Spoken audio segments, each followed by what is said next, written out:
Radio, powered by the Sound of Mobile for over 30 years now, 92 Zoo. I'm Tony, and right now joined by Fitz and Noel of Fitz and the Tantrums. How you guys doing? Hello. What up? What's Thanks so happening? much for coming by and checking out our bus. Yeah, it's nice in here. It's VIP up in here. It's like air conditioned, flat screen TVs. There's a disco ball. Oh, I just noticed that. Nice. We're gonna All have we a need party is in the here. pole. We need like a little pole in here. The zoo does not get down like that. We're very straight laced. Oh, well, we do have a disco ball. So, what am I talking about?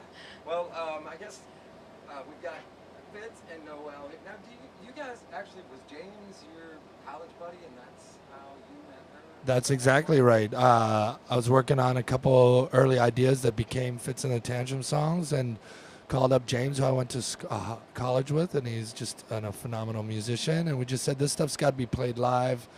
These are songs about love. We need an amazing female vocalist. Who should I call? I just worked with Noel.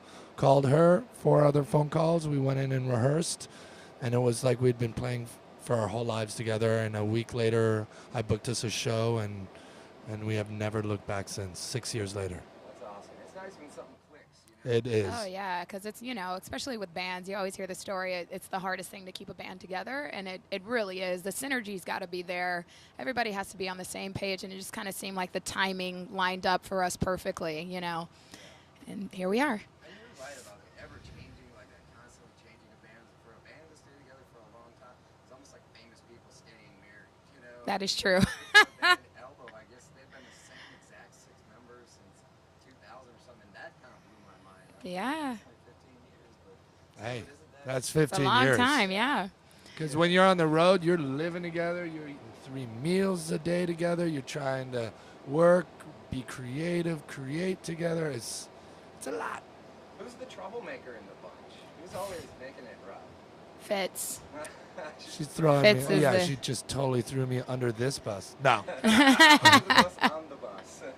Very cool. Well, you guys actually with this couple of weeks ago, you kind of booted Condos down off that #1 spot there for a minute, and you did something that only 3 artists have ever done before.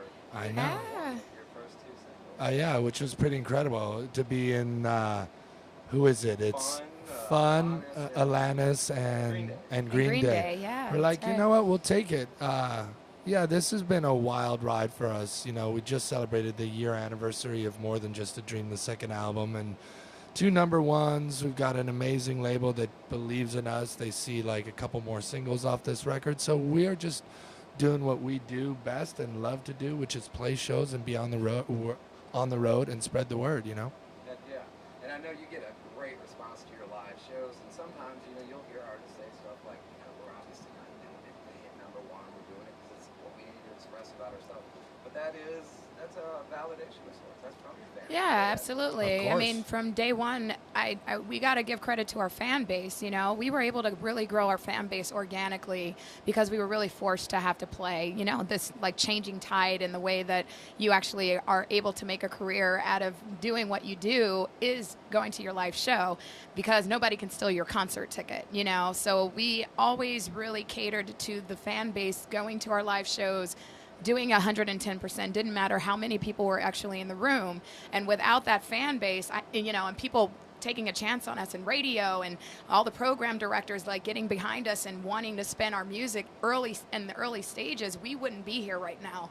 So we have to thank all of those people that supported us from the very first EP, Songs for a Breakup Volume 1, all the way to picking up the pieces until now.